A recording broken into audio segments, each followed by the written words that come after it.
മലയാള കവിതയിലെ വേറിട്ട മറ്റൊരു ശബ്ദം ഡോക്ടർ ഋഷികേശൻ ബീബിയാണ്.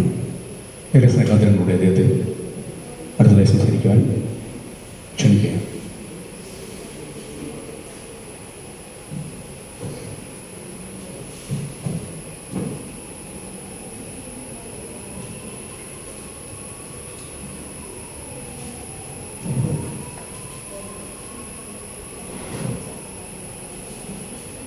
വേദിയിലും സദസ്സിലുമുള്ള ഏറ്റവും പ്രിയപ്പെട്ടവരെ, ആദരണീയനായ ജയകുമാർ സാറിൻ്റെ കവിതകളെ കുറിച്ചിട്ടുള്ള ഈ സായാഹ്നം വളരെ സാർത്ഥകമായ ഒരു സംവാദമാണ്, ഒരു ചർച്ചയാണ്, അതുപോലെ കവിതയെക്കുറിച്ചിട്ടുള്ള വിചാരങ്ങളാണ്. അതിന് കാരണം ഏറ്റവും പ്രധാനപ്പെട്ട എനിക്ക് പറയാനുള്ളത്, ഞാൻ വളരെ കുറച്ച് മാത്രമാണ് കവിതകൾ മാത്രമാണ് വായിച്ചിട്ടുള്ളത്. അപ്പോൾ അതിൻ്റെ വളരെ വ്യത്യസ്തമായ ഒരു പോയിന്റ് ഓഫ് വ്യൂവിൽ മാത്രമായിരിക്കും ഞാൻ സംസാരിക്കുന്നത്. പക്ഷേ എനിക്ക് ജയകുമാർ സാറിൻ്റെ കവിതകൾ എന്ന് പറയുമ്പോൾ അതിൻ്റെ ഏറ്റവും ആദ്യം വരുന്ന കാര്യങ്ങൾ, ഇപ്പോൾ ഏറ്റവും തെളിച്ചം വളരെ വ്യക്തതയോട് കൂടിയിട്ടുള്ള കാര്യം, ഇപ്പോൾ ഡോക്ടർ അജിതൻ മേനോത്ത് പറയുകയുണ്ടായി. അദ്ദേഹം പറഞ്ഞ വളരെ വ്യക്തമായ കവിതയുടെ ഒരു വഴി എന്നുള്ള നിലയിൽ അത് വളരെയധികം എനിക്കും തോന്നിയിട്ടുണ്ട്. ഈ കവിതകളിൽ കൂടി കടന്നു പോകുമ്പോൾ നമ്മളെ വളരെയധികം പിടിച്ചുലയ്ക്കുന്ന അല്ലെങ്കിൽ വളരെ സാന്ദ്രമായ ബിംബാവലികളോ അല്ലെങ്കിൽ ഇമേജുകൾ കൊണ്ട് അങ്ങനെയൊക്കെയുള്ള കവിതകളുണ്ടല്ലോ. അപ്പോൾ അങ്ങനത്തെ ഒന്നുമില്ല. അതേപോലെ തന്നെ വളരെയധികം താളാത്മകമായിട്ട് നമ്മളെ പിടിച്ചുലയ്ക്കുന്ന ഒരു താളാത്മകത, അങ്ങനത്തെ ഒരിതില്ല. പിന്നെ എന്താണ് കെ ജയകുമാർ സാറിൻ്റെ കവിതയുടെ ഏറ്റവും അടിസ്ഥാനമായ കാര്യം എന്ന് ചോദിക്കുകയാണെന്ന് വെച്ച് കഴിഞ്ഞാൽ, എനിക്ക് തോന്നുന്നു അതിൻ്റെ തെളിമ, അതിൻ്റെ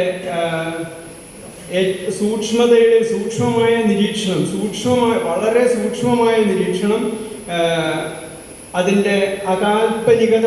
സാധാരണഗതിയിൽ വളരെയധികം കാൽപ്പനികമായി പോകാൻ സാധ്യതയുള്ള കവിതകളാണ്. പക്ഷേ സമകാലീന നമ്മുടെ ചുറ്റുമുള്ള വ്യവഹാരങ്ങളെ ആവിഷ്കരിക്കുമ്പോൾ വളരെ സൂക്ഷ്മമായിട്ട് വളരെ അകാൽപ്പനികമായി പോകുന്ന ഒരു നേരിൻ്റെ ഒരു വഴിയാണ് ജയകുമാർ സാറിൻ്റെ കവിതകൾ എന്നാണ് എനിക്ക് തോന്നിയിട്ടുള്ളത്. നമുക്കിപ്പോൾ ഇടശ്ശേരിയിലേക്ക് പോവാം. ഇടശ്ശേരിയുടെ കവിതകൾ, അതുപോലെ ആറ്റൂർ മാഷിൻ്റെ കവിതകൾ, ഈ കവിതകളൊക്കെ ശ്രദ്ധിക്കുമ്പോൾ നമുക്കറിയാം അത് അകാൽപ്പനികമാണ്. അതേപോലെ നേരിനോട് ഏറ്റവും അടുത്ത് നിൽക്കുന്ന കവിതകളാണ്. ഈ കവിതകൾ ഒട്ടും തന്നെ കൂട്ടിപ്പറയുകയോ അതായത് അതിശയോക്തിയുടെ ഒരു തരത്തിലേക്കും അത് പോവില്ല. അത് പോകുന്ന സമയങ്ങളിലൊക്കെ അത് ഐറണിയുടെ ഒരു അടിസ്ഥാന രേഖയിലേക്ക് തിരിച്ചു വരും. അങ്ങനെയൊക്കെയുള്ള വളരെ നമ്മൾ ഈ ജയകുമാർ സാറിൻ്റെ കവിതകളെ കുറിച്ചിട്ട് നോക്കുകയാണെങ്കിൽ അതിൻ്റെ ഘടനാപരമായിട്ട് അതിൻ്റെ ഫോമിലേക്ക് പോവുകയാണെന്ന് വെച്ച് കഴിഞ്ഞാൽ വളരെ കെട്ടുറപ്പുള്ള വളരെ കൃത്യമായ ഒരു ഘടനയാണ് ഈ കവിതകൾക്കുള്ളത് എന്ന് നമുക്ക് മനസ്സിലാക്കാൻ സാധിക്കും. ഈ രണ്ട് പുസ്തകങ്ങൾ, സൂചികളില്ലാത്ത ക്ലോക്കായാലും പിങ്കളകേശിനി ആയാലും അതിനു മുമ്പുള്ള കവിതകളിലാണെങ്കിലും ഈ അദ്ദേഹത്തിൻ്റെ കവിതകളിൽ പൊതുവായിട്ട് കാണുന്ന ഈ ഘടനയുടെ കെട്ടുറപ്പ് വളരെ പ്രധാനപ്പെട്ടതാണ്. അത് നമ്മൾ വിചാരിക്കുന്നതിനേക്കാൾ അധികം കവിതയെ അപ്പുറത്തേക്ക് കൊണ്ടുപോകുവാൻ സാധിക്കും. ഞാനിന്ന് തിരിച്ച് എറണാകുളത്ത് ഇവിടെ എത്തുന്നതിന് മുമ്പായിട്ട് ഒരു ജാംനഗർ എക്സ്പ്രസ്സിലാണ്, ഒരു ട്രെയിനിലാണ് വന്നത്. എൻ്റെ ഞാൻ ഈ രണ്ട് പുസ്തകങ്ങൾ എൻ്റെ കയ്യിലുണ്ടായിരുന്നു. അപ്പോൾ ഇത് ഞാൻ ഇങ്ങനെ ഒന്ന് മറിച്ച് നോക്കിയായിരുന്നു. അപ്പോൾ എൻ്റെ തൊട്ട് മുമ്പിലിരിക്കുന്ന ഒരു വളരെ ചെറുപ്പക്കാരനായിട്ടുള്ള ഒരാൾ വളരെ യാദൃശ്ചികമായി, സാധാരണ അങ്ങനെ പറയാം, ഞാൻ ഈ പുസ്തകം ഒന്ന് വായിച്ചു നോക്കട്ടെ എന്ന് ചോദിച്ചു എന്നോട്. അപ്പോൾ വായിച്ചോളൂ, ഞാൻ എവിടെ ഇറങ്ങുന്നത്? ഞാൻ കോഴിക്കോടാണ്, അപ്പോൾ ഞാൻ തൃശ്ശൂർ ഇറങ്ങും, അപ്പോൾ അതുവരെ വായിച്ചോളൂ എന്ന് പറഞ്ഞ് ഈ പുസ്തകം കൊടുത്തു. അപ്പോൾ അദ്ദേഹം വളരെ സൂക്ഷ്മമായിട്ട് ഈ പുസ്തകങ്ങൾ വായിച്ചു. അദ്ദേഹം ഇതിൻ്റെ ഫോട്ടോ എടുത്തു, ഇത് എവിടെ കിട്ടും, ഈ പുസ്തകം എവിടെ കിട്ടും. അപ്പം ഞാൻ അവസാനം അദ്ദേഹത്തിനോട് ചോദിച്ചു, ആ മുമ്പിലിരിക്കുന്ന ഞാൻ അറിയേയില്ല, എൻ്റെ പേരും അറിയില്ല, ഒന്നും അറിയില്ല, ഈ പുസ്തകം മാത്രമാണ് നിങ്ങൾ തമ്മിലുള്ള ഒരു കണക്ഷൻ. ആ ഒരു അരമണിക്കൂർ അല്ലെങ്കിൽ 1 മണിക്കൂർ അപ്പോൾ എന്താണ് ഈ കവിതകളുടെ നിങ്ങളെ ഇത്രയും വായിച്ചതിൻ്റെ ഏറ്റവും ആകർഷകമായിട്ടുള്ള കാര്യം ചോദിച്ചു. അപ്പോൾ അയാൾ ആ വ്യക്തി പറഞ്ഞത് ഇത് അതിൻ്റെ ഫിലോസഫിക്കലായിട്ടുള്ള ഒരു തലമുണ്ട് ഇതിൽ. താൻ ആരാണ് എന്ന അന്വേഷണത്തിൻ്റെ ഒരു വലിയ ഒരു തലം. അത് ഞാൻ വായിക്കുന്ന വായനക്കാരനായാലും നമ്മൾ ആരാണ്, ഈ മനുഷ്യൻ എന്താണ് എന്നുള്ളതിലേക്ക് പോലും പോകുന്ന ഒരു തത്വശാസ്ത്രത്തിൻ്റെ ഒരു വലിയ നേർരേഖയിലേക്കാണ് ഈ കവിതകൾ നിങ്ങളെ കൂട്ടിക്കൊണ്ടുപോകുന്നത്. അത് കാൽപ്പനികമായാൽ മാത്രം നിങ്ങൾ കാൽപ്പനികമായി കഴിഞ്ഞാൽ ജീവിതത്തിൻ്റെ വിവിധ വിഷയങ്ങളെ കുറിച്ചിട്ട് നമ്മൾ അതിലേക്ക് അങ്ങ് അതിവൈകാരികമായിട്ട് പോകാൻ സാധിക്കും. പക്ഷേ അതൊന്നുമില്ലാതെ ഇതിലിപ്പോൾ വിസിറ്റിംഗ് കാർഡ് എന്നുള്ള ഒരു ഒറ്റ കവിത വായിച്ച്, വിസിറ്റിംഗ് കാർഡ് നമ്മുടെ മേശകളിലൊക്കെ നമ്മൾ പലർക്കും കൊടുത്തിട്ടുള്ളതാണ്, നമ്മൾ പലരുടെയും വാങ്ങിയിട്ടുള്ളതാണ്. പക്ഷേ ഈ വിസിറ്റിംഗ് കാർഡ് എന്നുള്ളത് എങ്ങനെ ഒരു കവിതയാവുന്നു എന്നുള്ളത് ഇതിൽ നോക്കുമ്പോൾ അറിയാം. അതാണ് ആ കാൽപ്പനികമായ, നമ്മൾ ഒട്ടും തന്നെ വൈകാരികമാവാൻ ഏറ്റവും സാധ്യതയുള്ള ഒരുപാട് സന്ദർഭങ്ങളിലൊക്കെ തന്നെ കാൽപ്പനികമായിട്ട് വ്യക്തമായിട്ട് തെളിമയോട് കൂടിയിട്ട് ആണ് കെ ജയകുമാറിൻ്റെ വരികൾ വരുന്നത്. അതിൻ്റെ ഫോം തന്നെയാണ് അതിൻ്റെ പ്രധാനം എന്നാണ് എൻ്റെ അഭിപ്രായം. എന്നെ സംബന്ധിച്ചിടത്തോളം ഇതിൻ്റെ ഫോം തന്നെയാണ് ജയകുമാർ സാറിൻ്റെ, അത് തന്നെയാണ് അതിൻ്റെ വിജയരഹസ്യം എന്ന്. അപ്പോൾ ഈ അദ്ദേഹം പറഞ്ഞ് ഇതാണ് ഞാൻ എന്നെക്കുറിച്ച് ഉള്ള ഒരു തിരച്ചിലാണ്, അന്വേഷണമാണ് എനിക്ക് ഈ കവിതകളിൽ കിട്ടിയത്. അത് വളരെ വാസ്തവമാണ്. ഒരൊറ്റ വായനയിൽ തന്നെ നമുക്ക് പിടികിട്ടുന്ന ഒരു വലിയൊരു രഹസ്യമാണ് അത്. ഇത് ഇടശ്ശേരിക്കുണ്ടായിരുന്നു, ആറ്റൂർ മാഷുണ്ടായിരുന്നു. പല ക്രാഫ്റ്റിലെ ഏറ്റവും ഉത്തമമായിട്ടുള്ള എല്ലാ മാതൃകകൾക്കും ഈ ഒരു രഹസ്യം ഉണ്ടായിരുന്നു. ഇത് ഈ ജയകുമാർ സാറിൻ്റെ ഈ പുസ്തകത്തിലും അല്ലെങ്കിൽ പിംഗളകേശിനിയിലായാലും മറ്റു പുസ്തകങ്ങളിലും ഒക്കെ നിങ്ങൾക്ക് വായിച്ചെടുക്കാവുന്നതാണ്. അതിന് നിരവധി ഉദാഹരണങ്ങൾ നമുക്ക് പറയാൻ സാധിക്കും. പിന്നെ ഇതിൻ്റെ വിടർച്ച, ഈ കവിതയുടെ വിടർച്ച പല തരത്തിലാണ്. കവിതകളുടെ അത് ആഖ്യാനത്തിൻ്റെ ഒരു വലിയൊരു ക്രാഫ്റ്റ് അദ്ദേഹത്തിൻ്റെ കയ്യിലുണ്ട്. ആഖ്യാനം, അതിപ്പോൾ ഗൗതമി അല്ലെങ്കിൽ യശോധര, എന്തൊക്കെ ഒരു പുരാവൃത്തത്തിൽ നിന്ന് നമുക്ക് എങ്ങനെ വിടർത്തിയെടുക്കാവുന്ന കഥാസന്ദർഭങ്ങൾ നിരവധി അദ്ദേഹത്തിന്. അത് അങ്ങനെയുള്ള ആഖ്യാനത്തിൻ്റെ വലിയൊരു എന്താ പറയുക കാവ്യ രീതി അദ്ദേഹത്തിന് ഉണ്ട്. അതേപോലെ തന്നെ ഇതിൽ ഐറണിയുടെ ഞാൻ പറഞ്ഞു, ഐറണി അത് വളരെ ഫലിത രൂപത്തിൽ എങ്ങനെ പറയണം, അത് കൂട്ടിക്കഴിഞ്ഞാൽ വളരെ കവിത ഒട്ടും തന്നെ രസിക്കപ്പെടുകയില്ല. അതിൻ്റെ സ്ട്രക്ചറിനെ സംബന്ധിച്ചിടത്തോളം ഐറണി വളരെ സൂക്ഷ്മമായിട്ട് വേണ്ടത്ര മാത്രം ഉപയോഗിച്ചാൽ മാത്രം. ഉപ്പ് കൂടി കഴിഞ്ഞാൽ പോയി, കുറഞ്ഞാലും പോയി. അപ്പോൾ ഐറണി അത്ര സൂക്ഷ്മമായിട്ടാണ്. ഇത് എത്ര മനോഹരമായിട്ടാണ് അദ്ദേഹം ഇതിൽ ഉപയോഗിക്കുന്നത്. നമുക്ക് ഒരു സാഹിത്യ വിദ്യാർത്ഥി അല്ലെങ്കിൽ കവിത പഠിക്കുന്ന ഒരാൾ എന്നുള്ളതിൽ നമുക്ക് ഓരോ കവിതകളിലും നമുക്ക് തിരിച്ചറിയാൻ സാധിക്കും.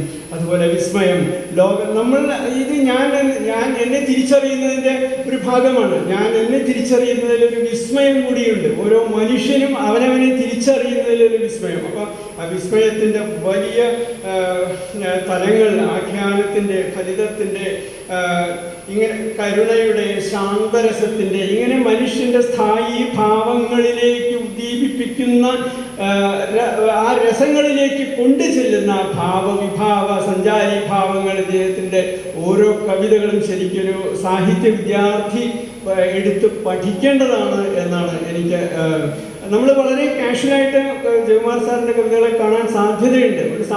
അതിന് കാരണം എന്താണെന്ന് വെച്ചാൽ അത് വളരെ നമുക്ക് അറിയുന്ന കാര്യങ്ങളാണ് പറയാം. അറിയുന്ന സമകാലീന വർത്തമാന സമസ്യകളെ ഒക്കെയാണ് അതിൽ അവതരിപ്പിക്കുന്നത്. അപ്പോൾ ആ ഒരു തലത്തിൽ നിന്നുകൊണ്ട് നമുക്കതിനെ വായിച്ച് മറച്ചു വയ്ക്കാൻ പറ്റും. പക്ഷെ അതല്ല, ഇത് വളരെയധികം ഡീപ്പായിട്ട് അതിൻ്റെ സ്ട്രക്ചറിലേക്ക് പോകേണ്ട ഒരു ആവശ്യകത ശരിക്ക് ഉണ്ട്. അതാണ് ഈ കവിതയുടെ അടിസ്ഥാന രഹസ്യം എന്ന് എനിക്ക് തോന്നുന്നുണ്ട്. അങ്ങനെ നിരവധി കാര്യങ്ങൾ, ഇവിടെ സമയം വളരെ കുറവായതുകൊണ്ട് ഞാൻ വളരെ ഡീറ്റെയിൽ ആയിട്ട് വിശദമായിട്ട് പോകുന്നില്ല. പക്ഷെ എന്നാലും ന്യൂനോക്തിക്കും അതിശയോക്തിക്കും ഇടയിലുള്ള സമദൂര റിയാലിറ്റിയിലാണ് ഈ കവിതകൾ വിജയിക്കുന്നത് എന്നാണ് എനിക്ക്, ഒരു കവിത വായിക്കുന്ന ഒരാൾ എന്നുള്ള നിലയിൽ എനിക്ക് തോന്നുന്നത്.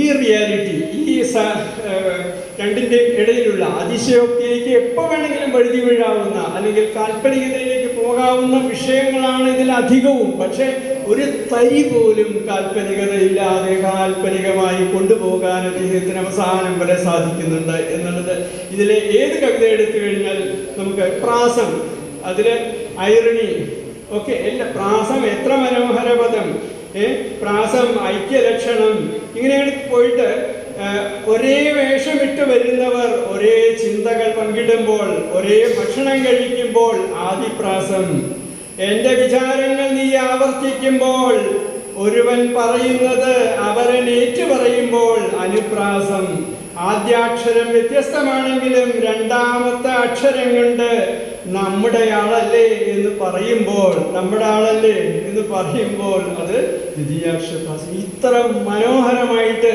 എങ്ങനെ ഐറണിയെ, അകാൽപ്പനികതയെ ജീവിത സന്ദർഭങ്ങളിലേക്ക്, ജീവിത സന്ദർഭങ്ങളെ ഇതിൻ്റെ ഘടന രൂപപ്പെടുത്താൻ ജയകുമാർ സാറിന് സാധിക്കുന്നു എന്നുള്ളത് വലിയൊരു ഇതിപ്പോൾ കവിതയിലെ പ്രശസ്തിയൊന്നും നമുക്ക് അത്ര ഇതായിട്ട് കണക്കാക്കാൻ പറ്റില്ല. കാരണം പ്രശസ്തിയൊക്കെ വരും പോകും, അല്ലെങ്കിൽ അത് നമ്മളെ കവിയെ സംബന്ധിച്ചിടത്തോളം കാലത്തിൻ്റെ വലിയൊരു ഇതിലേക്ക് വളരെ അകലേക്കാണ് ഇത്. അപ്പോൾ അതിനെ സംബന്ധിച്ചിടത്തോളം അതിൻ്റെ മേഖലകളോ അതിൻ്റെ ആശയങ്ങളൊക്കെ ഉണ്ടായിരിക്കും. പക്ഷെ അതല്ല, നമ്മൾ അടിസ്ഥാനപരമായിട്ട് ആ ഘടന വളരെ കരുത്തുറ്റതും വളരെ കൃത്യമായിട്ടുള്ളതും വ്യക്തതയുള്ളതും തെളിമയുള്ളതും ആണ് എന്ന് ആണ് എനിക്ക് ഇതിലൊക്കെ തോന്നിയിട്ടുള്ളത്. ഓരോ കവിതകളിലേക്ക്, അതിൽ എത്ര കവിതകൾ വേണമെങ്കിലും നമുക്ക് ഓരോ കവിതയും അതിന് ഉദാഹരണമായിട്ട് നമുക്ക് പറയാൻ സാധിക്കും. ഗൗളി എന്ന കവിത, ഗൗളി എന്ന കവിതയിൽ എന്താണ് പറയുന്നത്?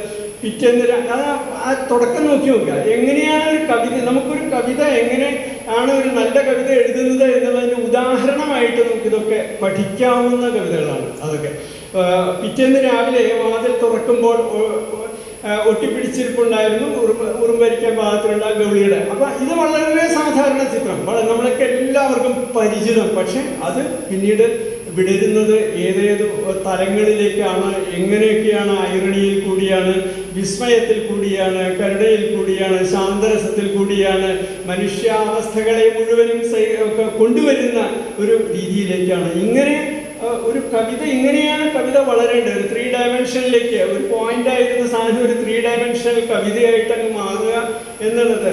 അപ്പോൾ അതാണ് അതോടുകൂടി ഈ ഗൗളിയില്ലാതാവുന്നു. ഗൗളിയെ കുറിച്ച് മാത്രമല്ല ഈ പറയുന്നത്, ഗൗളി എന്നുള്ളത് തുടങ്ങാനുള്ളൊരു ഇത് മാത്രം. പക്ഷെ പിന്നെ പറയുന്നത് മുഴുവനും വ്യംഗ്യമായ അർത്ഥത്തിൽ പ്രതീതി ഉണ്ടാക്കുന്ന, അല്ലെങ്കിൽ അത് വ്യംഗ്യമായിട്ട് വ്യഞ്ജിപ്പിക്കുന്ന രീതിയിലാണ് ഇത് മുഴുവനും പോകുന്നത്. അത് ഐറണി, അതിശക്തമായ ഐറണി പല സന്ദർഭങ്ങളിലും. ഇങ്ങനെയാണ് ഇദ്ദേഹത്തിൻ്റെ ഓരോ കവിതകളും പോകുന്നത്. ഉറക്കം എത്ര സുരക്ഷിതം, സുരക്ഷിതം എന്ന് പറഞ്ഞാൽ സുരക്ഷിതമല്ല എന്നാണ് അർത്ഥം ഇവിടെ. അല്ല, ഒരു വാക്ക് ഇവിടെ ഉപയോഗിച്ചിട്ടുണ്ടെങ്കിൽ അത് നമ്മളുടെ നിയതാർത്ഥത്തിലായിട്ട് നമുക്ക് ആദ്യം തോന്നും, പിന്നീട് അത് തിരിച്ച് വരും. അങ്ങനെയാണ് അതൊക്കെ ഈ കവിതയുടെ ശക്തിയാണ്. ഈ ഓരോ കവിതകളിലും ഒരു കവിത എങ്ങനെ അത് കവിതയാവുന്നു എന്നുള്ളതിന് മികച്ച ഉദാഹരണങ്ങളാണ് ഇതിലത്തെ ഈ 2 പുസ്തകങ്ങളിലെയും മിക്കവാറും കവിതകൾ, എല്ലാ കവിതകളും എന്ന് തന്നെ പറയാം. അത് നമുക്ക് പഠിക്കാനുള്ളതാണ്. നമ്മൾ തീർച്ചയായിട്ടും ഒരു സാഹിത്യ വിദ്യാർത്ഥി എന്നുള്ള, ഒരു വായനക്കാരൻ എന്നുള്ള നിലയിലൊക്കെ നമുക്കിത് വളരെയധികം പ്രയോജനപ്പെടുന്നതാണ്. നമ്മളിത് പഠിക്കേണ്ടതാണ്. മറ്റു കാര്യങ്ങളൊക്കെ ഇതിന് ഉപരിപ്ലവമായിട്ടുള്ള കാര്യങ്ങളാണ്. ഈ പ്രശസ്തി അല്ലെങ്കിൽ കൂടുതൽ ആളുകൾ വായിക്കുന്നുണ്ടോ ഇല്ലയോ? ഇപ്പം എനിക്ക് എൻ്റെ തൊട്ട് മുമ്പിൽ ഒരു 4 മണിക്കൂർ മുമ്പ് ഞാൻ നിങ്ങളോട് പറഞ്ഞ പോലെ എൻ്റെ തൊട്ടടുത്തിരുന്ന ഒരു യാത്രക്കാരൻ ഈ കവിത വായിച്ചിട്ട് വളരെയധികം ഇഷ്ടപ്പെട്ടു. അദ്ദേഹത്തിന് ജയകുമാർ സാറിനെ അറിയില്ല, ഋഷികേശിനെ അറിയില്ല, ഒരാളെ അറിയില്ല, തൊട്ടടുത്തിരുന്ന ഒരാളാണ്. അദ്ദേഹത്തിനോട് ചോദിച്ചപ്പോൾ അദ്ദേഹം പറയുന്ന ഈ വിസിറ്റിംഗ് കാർഡ് പോലത്തെയുള്ള ഈ കവിതയിൽ ഞാൻ എന്നെ തിരിച്ചറിയുകയാണ് ഇതിൽ എന്ന് പറയുന്നു. അത് തന്നെ ഏറ്റവും വലിയ കാര്യമല്ലേ? അപ്പോൾ ഇങ്ങനെയാണ് കവിത എവിടെയൊക്കെയാണ് സ്വീകരിക്കപ്പെടുന്നത് എന്നുള്ളത് നമുക്ക് പറയാൻ പറ്റില്ല. നമ്മൾ ഇല്ലെന്ന് വിചാരിക്കുന്ന ഒന്നുമല്ല കവിതയുടെ വഴികൾ എന്ന് പറഞ്ഞുകൊണ്ട് ഇത്രയും സമയം നിങ്ങളോടൊപ്പം സംസാരിക്കാൻ സാധിച്ചതിൽ എല്ലാവരോടും, കാവ്യശിഖയിലെ ഓരോരുത്തരോടും, അതുപോലെ പുലിസറിൻ്റെ എല്ലാം സെബാസ്റ്റ്യൻ മാഷിനോടും മറ്റെല്ലാവരോടും നന്ദി പറയുന്നു. നന്ദി, നമസ്കാരം. നന്ദി ഡോക്ടർ പി വി. ഇന്നത്തെ